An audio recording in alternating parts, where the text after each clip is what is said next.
ఈ రీతిగా రాయబడింది. కాలము సంపూర్ణమైనది, దేవుని రాజ్యము సమీపించి ఉన్నది, కాగా మీరు మారు మనసు పొంది సువార్తను నమ్ముడి అని యేసు ప్రభువారు అనటము మనం చూస్తూ ఉన్నాం. కనుక కాలము సంపూర్ణమైనది, దేవుని రాజ్యము సమీపించున్నదని యేసు ప్రభువారు సెలవిస్తా ఉన్నాడు.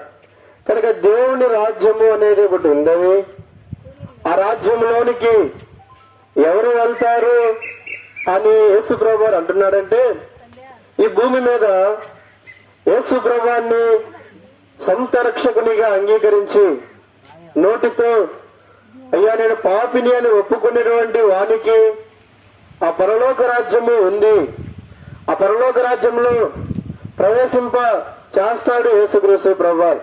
కనుక ఇలాంటి ఒక శుభప్రదమైన నిరీక్షణ మా జీవితంలో ఉంది. అది మీరు కూడా అనుభవించాలని ఈ మధ్యకి మేము వచ్చిన వరకు ఉంటా ఉన్నాం.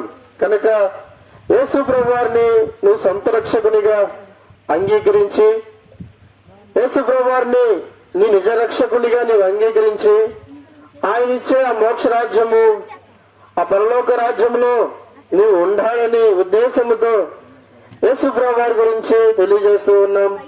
మేము కూడా ఇటు ఆనందాన్ని పొందుకుంటా ఉన్నాం. చాలా